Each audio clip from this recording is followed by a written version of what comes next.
하나님의 말씀은 달콤한 게 아니에요. 결코 달콤하지 않아요. 어떤 데는 살벌해요. 원수를 용서하라 해요? 사랑하라 해요? 이게 달콤한 말씀이에요? 살벌한 말씀이에요. 아유, 우리는 얼마나, 나 밴댕이는 안 봤지만, 우리 속담에 밴댕이 소갈머리라고 하는데, 밴댕이가 어떻게 생겼어요? 하여간, 목이 눈만 한 거예요, 우리는.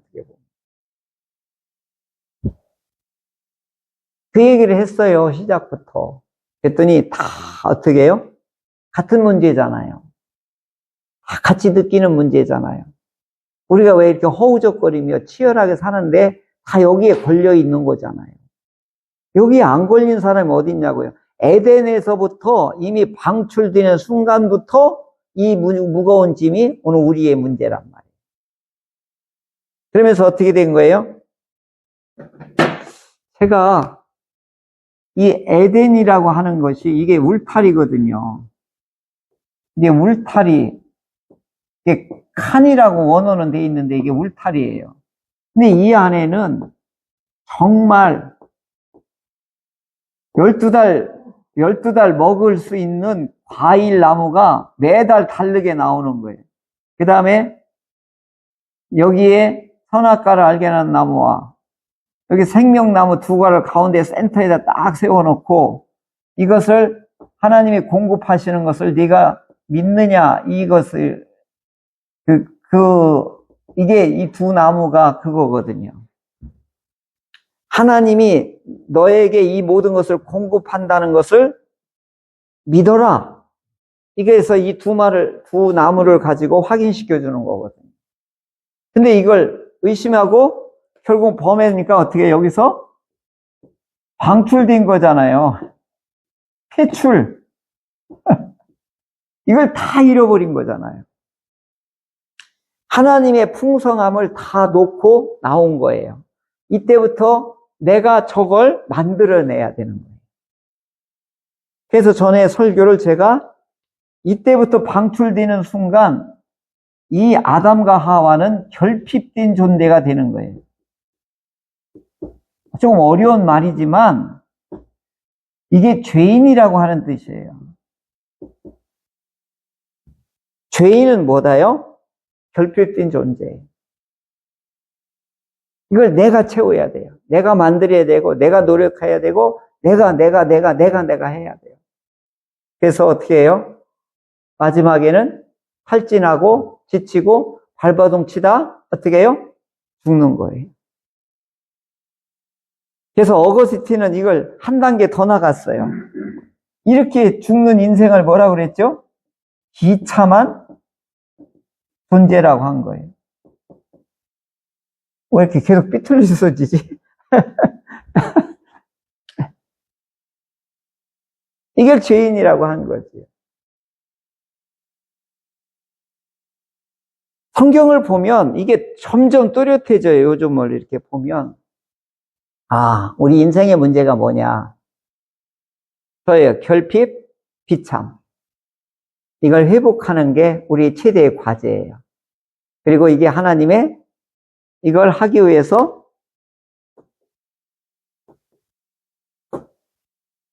회복된 정의를 이루기 위해서 하나님의 프로젝트를 가한 거예요. 그래서 이걸 회복하려고 여기로 다시 집어들려고 하나님이 무진장 애를 쓰시는 거예요. 여러분 이런 큰 구도를 좀 알고 성경의 각 장, 각 강론을 이렇게 보셔야 알게 되는데 이걸 되게 뭐라 하냐면 목, 개, 떡 하나님의 목적, 하나님의 계획, 하나님의 뜻이라고 그랬잖아요. 이게 십자가와 이게 결국은 뭐예요? 완성이 부활이란 말이에요, 이게. 그래서 목개떡을 예수님이 이 일을 이루는 것이 이게 영광이라고 그랬어요. 요한복음에는. 하나님의 영광이 뭐냐? 예수님이 이렇게 말했어요. 목계 뜻을 이루어 드리는 게 영광이라고 그랬어요. 신앙의 목표도 이 예수님이 말한 것처럼 오늘 우리에게 적용한다고 하면 하나님께 영광을 돌리는 게 뭘까요? 이거에 적용한 뭐예요? 목적과 하나님의 계획과 하나님의 뜻을 이루어 드리는 일을 하는 거란 말이에요. 이게 하나님께 영광을 돌리는 거예요. 예수님은 아버지께서 일하니 나도 일한다 해서 요한복음은 이 주제를 계속 끌고 나가요. 어려운 단어도 많이 나오지만 이 큰 틀을 보면 결국은 우리가 결핍되고 비참한 이 존재를 다시 회복시켜서 어디로 복귀시키려고 하는 거예요? 에덴으로 복귀시키려고 하기 위해서 하나님이 어마어마한 목계 뜻을 이룬 게 십자가와 부활이다. 이게 믿어질 때 우리 인생이 확 바뀌는 거예요. 이게 받아들여질 때 우리 삶이 바뀌는 거예요. 이것이 믿어질 때 뭐가 바뀌냐면 소속이 바뀌는 거예요. 소속이 바뀌는 거예요. 그래서 재직 세미나가 뭐냐, 재직이 뭐냐. 이 말이 좀 어렵더라고요. 재직이. 이 말씀 원자에다가 놈자자를 썼더라고요. 이게 제자더라고요. 이게 말이 많은 사람들이 모여 있는 게 이게 재직들이라고 하더라고요. 근데 여러 가지 맡은 일들이 모여 있는 걸 말하는 건데 아주 쉽게 표현하면 이 지체론이 맞아요. 엄지, 검지, 중지, 약지, 새끼. 이걸 딱 골고루 붙어 있어야지만이 손이 되는 거예요. 요놈 약하다고 요놈 잘라서 여기다 붙이면 이건 장애자가 되는 거예요. 이게 직분론, 이게 재직론이더라고요. 그런데 이게 제대로 소속이 돼야 돼. 제대로 붙어 있어야 된다. 그걸 나는 소속이라고 보는 거예요. 그러면 재직은 뭐 어디에 소속이냐? 하늘에 속한 소속이에요. 하늘에 속한. 그래서 제가 이렇게 표현했어요. 요 재직은 하늘 공무원이다. 하늘에 속한 공무원이다.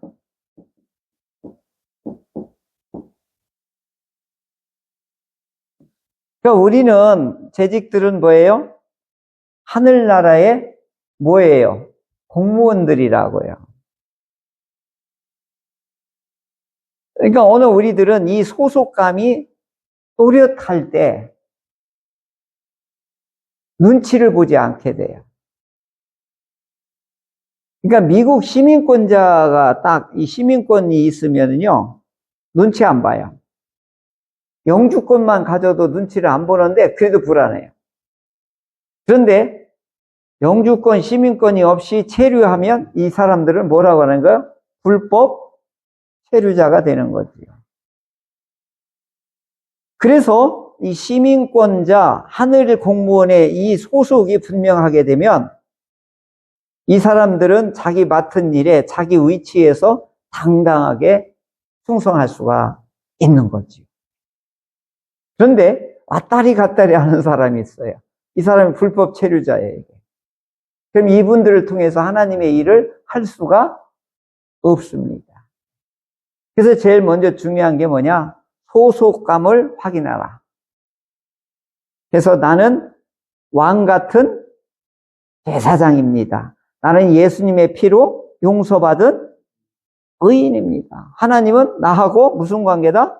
아버지십니다. 하나님은 나의 모든 쓸 것을 왕창 공급하시는 아버지십니다. 이 소속감, 이 정체성, 이 자신감, 이 확신이 없으면 진짜 거지처럼 살아가는 거예요. 고아처럼 살아가는 거예요. 아버지가 있다고 하는데 눈치를 봐야 됩니다. 달라고를 못하고.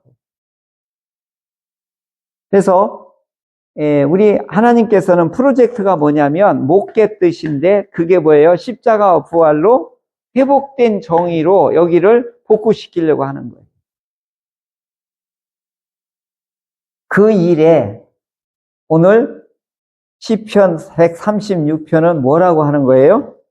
여호와께 감사하라. 여호와께 감사하라. 여호와께 감사하라. 그러면 왜 감사해야 되느냐? 앞에는 감사하라고 권고를 하고 그 다음 절부터 4절부터는 뭐냐? 왜 감사해야 될 이유, 원인을 쫙 나열하고 있는 겁니다. 왜 감사헌금 해야죠? 그 이유를 쫙 나열하고 있는 거예요. 이걸 이제 보게 되는데 감사하라를 원어를 찾아보니까 이게 야다로 되어 있어요. 야다. 여러분 어디서 많이 듣던 말하고 비슷하지 않아요? 알라. 이 야다는 알다라고 하는 발음이 똑같아요. 오늘 이 야다를 여기 흐자를 살짝 집어내야 돼. 이건 감사예요. 감사하라. 단어가 약간 달라요. 원어에 보면 뒷끝이 조금 음성은 같은데 단어는 달라요. 그런데 요게 우리는 감사하라고 번역했는데 요게 뭐하고 또 이꾸르가 되냐면 찬양하다라고 하는 말하고 동의어예요. 제가 요번에 오늘 연구하다가 이걸 알게 됐어요. 야곱의 12아들 중에 찬양하다라고 하는 아들 이름이 있어요. 혹시 누군지 알아요? 첫째, 둘째, 셋째, 넷째 아들이에요. 야곱의. 누군지 알아요? 유다. 이 야다에서 발음이 뭘로 되냐면 이게 유다가 된 거예요. 그래서 유다의 뜻이 찬양이라고 하는 이름의 뜻이에요. 근데 어디서 온 거예요, 이게? 이 야다에서 왔더라고요. 그래서 오늘 하나 횡재했어요. 야곱의 아들 네 번째가 유다인데 이게 나중에 뭐가 되는 거예요? 유다 지파가 되고 오늘날에 뭐가 되는 거예요? 유대인이 되는 거예요. 그 뜻이 뭐라고요? 감사하라, 찬양하라는 이 원래 뜻에서 이게 유래가 된 거다 하는 거죠. 그러니까 136편은 유다 편이다 이렇게 보면 돼요. 이렇게 기억하세요. 136편은 누구시 편이다? 유다시 편이다. 그러면 뭐가 떠올려야 돼요? 감사하라, 찬양하라, 이것이 136편이구나. 이제 이걸 이해하면 되겠습니다. 그런데 이 감사하라라고 하는 이 뜻은 던지다라고 하는 뜻도 있어요. 그 야구 투수가 이렇게 공을 던지면 영어로 뭐라고요? 스로라고 그러죠. 스로. 그리고 영어에 또 캐스트가 있어요. 집어 던지다라고 하는. 그러니까 스로라는 뜻과 캐스트라고 하는 뜻이 있어요. 그러면 하나님 앞에 뭘 집어 던지는 거예요? 하나님 앞에 뭘 스로워하는 거예요? 여기 이게 나와요. 하나님은 위대하시다. 하나님의 인자하심, 하나님의 자상하심, 하나님의 선하심. 이거에 대해서 어떻게 하는 거예요? 하나님께 뭐 하는 거예요? 집어 던지는 걸 뭐라고 한다? 감사라고 하는 거예요. 조금 과격한 표현을 했지만 결국은 뭐예요? 하나님의 이 속성과 하나님의 일하심에 대해서 어떻게 하는 거예요? 감사하고 찬양하라는 거죠. 그런데 이 어떤 독일 학자는 감사하라는 말은 원래는 이 사람들이 감사하라는 단어가 없었대요. 그냥 뭐만 있었다는 거예요? 여호와 하나님을 이게 높이는 찬양이라는 말로 했는데 감사라고 하는 말은 후에 이게 이제 쓰임받게 되었다는 것이더라고요. 그러니까 감사하는 거하고 찬양하라고 하는 것은 어떻게 보면 동의어와 같이 사용한 거지요. 그런데 이 감사와 찬양에는 또 하나의 의미가 있어요. 집어 던지고 그냥 하나님 앞에 이게 막 올려드린다라고 하는 건데, 뭘 올려드리냐 하는 거지요. 그죠? 뭘 올려드려요? 아까 찬양할 때 우리는 뭘 올려드린 거예요? 찬양을 통해서? 이게 중요한 거예요. 여기서 이걸 놓치면 안 돼요.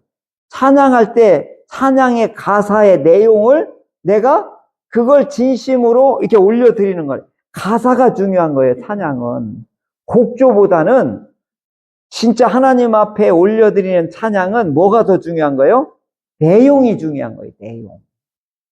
그러니까 우리의 고백을, 우리의 감사를, 우리의 잘못을 하나님 앞에 어떻게 고백을 하나님 앞에 이게 해서 던지는 거예요, 하나님 앞에. 하나님 앞에 아뢰는 거예요. 하나님 앞에 집어 던지는 거예요. 왜요? 우리 애기들은 밖에 나갔다가 넘어진 얘기, 싸운 얘기, 쫑알쫑알 다 얘기해요. 그런데 어느 때부터 안 해요? 어느 때부터 안 해요? 요놈들이 수치를 알 때부터는 어떻게 해요? 안 해요. 요거 얘기했다가는 창피하니까 안 해요. 그런데 아직 이 수치를 모를 때에는 어떻게 해요? 미주알, 고주알 다 엄마한테, 아빠한테 다 고백을 한다고요.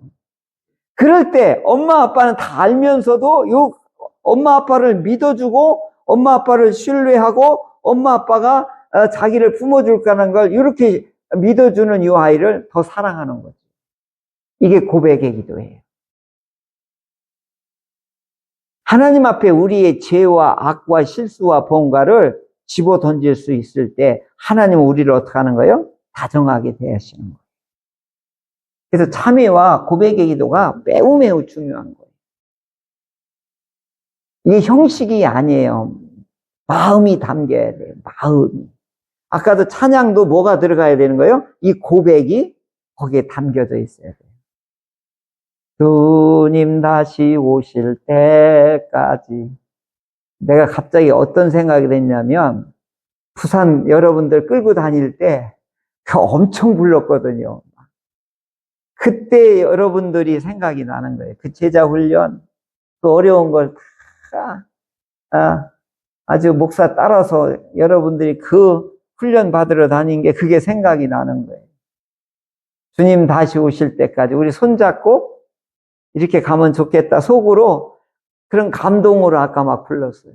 오래간만에 그 옛날에 그 추억, 옛날에 그 열정, 옛날에 그 열심이 또 그 가사를 통해서 또 이 리바이벌이 이렇게 되더라고요.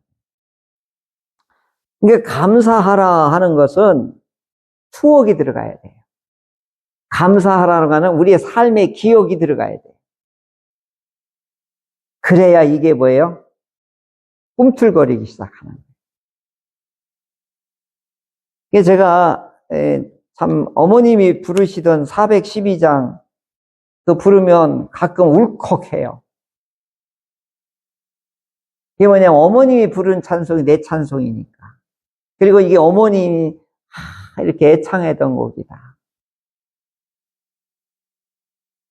오늘 나도 그런 생각, 내가 열심히 부르던 찬송이 종우가 내가 하나님 나라 갔을 때 이건 아빠가 잘 부르던 찬송인데 그렇게 눈물을 짓는다고 하면 얼마나 좋을까. 이게 모범이란 말이에요. 이게 모범. 아빠, 엄마가 하나님께 감사하던 그 모습을 보고 우리 엄마, 아빠는 뭐 때문에 이렇게 감사를 했을까? 이게 보여졌을 때 신앙이 전수가 될 거라고 보여져요. 지금은요, 설득해가지고 믿어지는 시대가 아니에요. 아까 뭐랬죠? 포스트 모던 시대는 제가 아주 두 가지를 중요한 걸 얘기했어요. 무슨 시대라고요? 여기 그 작기장에 쓰신 분. 포스트 모더님의 특징이 뭐라고 그랬죠? 뭐보다는 뭘? 이성보다는 감성을, 윤리보다는 미학을, 좀 이거 어려운 용어지만 지금 뭐예요? 윤리 도덕보다는 뭐예요? 이쁨은 다 통한다 그 얘기예요. 그러니까 막 이거 하고 찌르고 떼고 막 붙이고 막 깎고 막 그렇게 하는 거예요. 이쁨은 다 용서가 된대요, 우리 젊은이들. 무서운 얘기예요, 무서운 얘기. 이쁘면 용서가 된다는 거예요. 잘못했더라도. 그러니까 오늘 시대는 어떤 시대라고 보냐면 이미지가 더 강력한 시대라는 거예요. 그러니까 교회 이미지가 실추되는 순간 아무도 젊은이들 어떻게 해요? 뒤돌아서는 거예요. 교회 이미지가 좋아야지만이 이게 전도의 효과도 있고 교회에 대한 신뢰도가 높아지는 거죠. 그러니까 더 어려워진 거예요. 그러니까 오늘 우리 이미지 관리를 잘 해야 된다라고 그래요. 그래서 저도 진짜 이미지 신경 많이 쓰거든요. 막 여기도 막 문신했어요. 막 나보고 호랭이 눈썹이라고 해가지고 막 늙어 보인다고 그러고 그래가지고 막 이내가 막 해가지고 아빠 그러면 안 된다고 강단에 쓰는데 막 늙어 보이면 안 된다고 하고 막 요즘 젊은이들은 더 신경을 써주는 거예요. 그러니까 가만히 생각해. 강의할 때도 이거 하나에도 굉장히 신경을 써요. 왜냐면 1시간, 2시간을 기다리는 학생이 뭐만 보겠어요? 이미지를 볼 거 아니에요.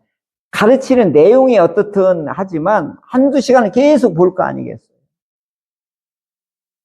우리 집사람하고서 나갈 때 우리 좀 신경 좀 쓰자. 맨날 그러죠. 맨날 고동생만 읽지 말고 좀 포인트를 좀 두고 다니자. 이런 얘기를 자꾸 해요. 왜 그러냐면 시대가 뭘 요구하는 거예요? 설득을 보다도 더 중요한 게 뭘 보는 거예요? 이미지를 보는 거예요. 우리 배 집사님 이미지 얼마나 좋아요. 깔끔하면서도 노신사. 이게 주는 메시지가 있는 거예요.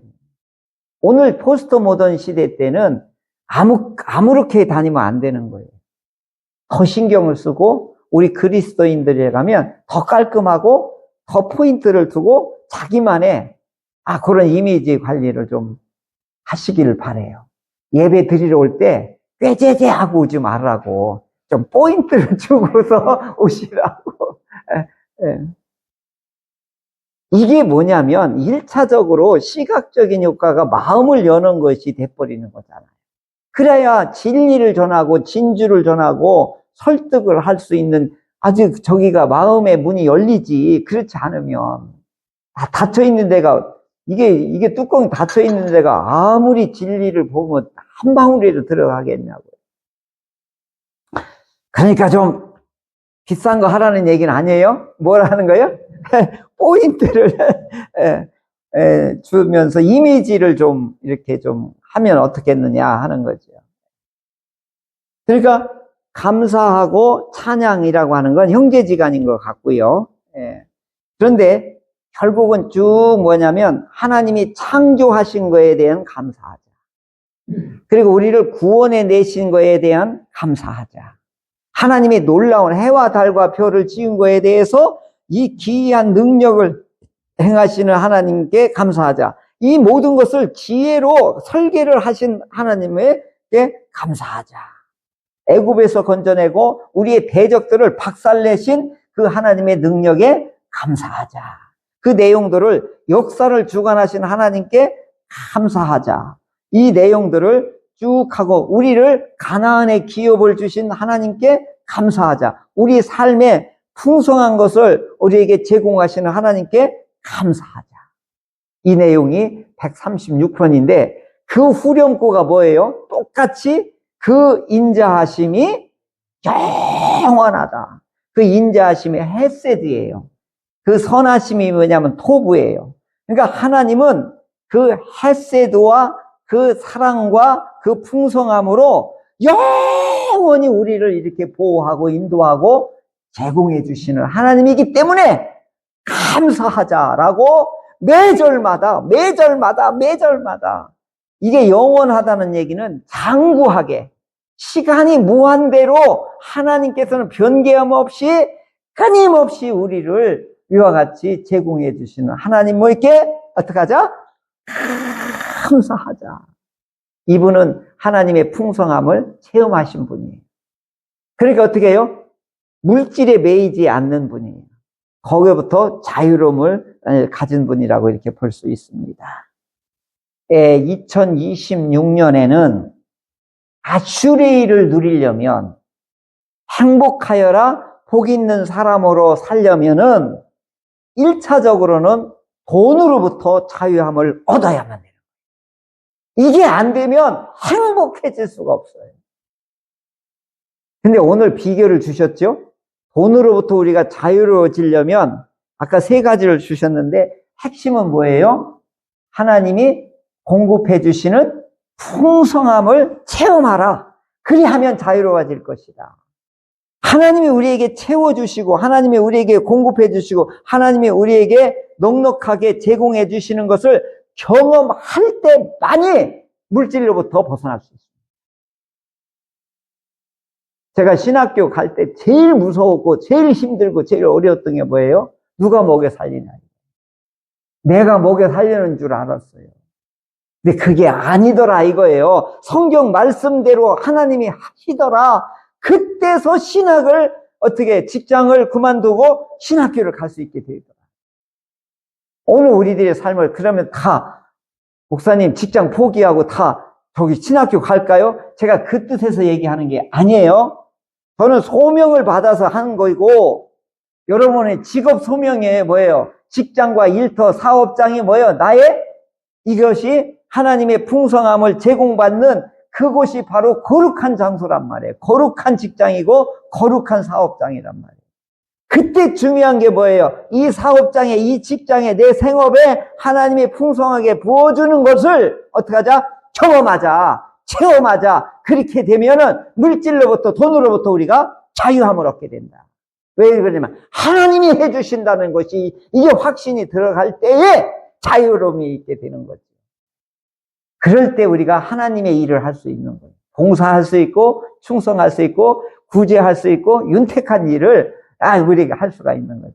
그렇지 않으면 돈 어디서 못 벗어나는 거예요. 하나님 진짜 야속해요.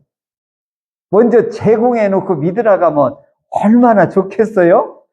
진짜 야속해요. 결단하고 포기를 했더니 그때서 요걸 풍족한 걸 막 밀어주고 내가 짓지 않은 집을 내가 심지 않은 과실을 먹게 하리라. 그게 그때서 이제 나한테 확신이 되게끔 해주시더라. 그런 측면에서는 하나님 야속합니다. 내가 이런 표현을 썼거든요. 근데 미리 주시는 분들도 있어요. 그런데 이걸 못 믿고 또 어떻게 해요? 의심하고 자기 욕심에 매여서 원위치로 가는 분들도 있어요. 안타깝게. 사람마다 이건 다 다르지만 하나님이 제공해 주시는 우리에게 풍성하게 주시는 여호와는 나의 목자시니 내게 부족함이 없으리로다. 다윗은 요 비밀을 알았기 때문에 자기 권세를 누리는 것보다 하나님의 성전을 짓는데 잠을 안 자겠다. 나는 잠을 안 자겠다. 거기에 올인을 할 수 있었던 것이죠. 그러니까 결국은 우리 물질이나 우리의 삶으로부터 수고함으로부터 자유로워지려면 하나님이 공급하시는 풍성함을 우리가 2026년에는 체험하고 경험하고 체현하는 그런 은혜가 있기를 주님의 이름으로 축복합니다.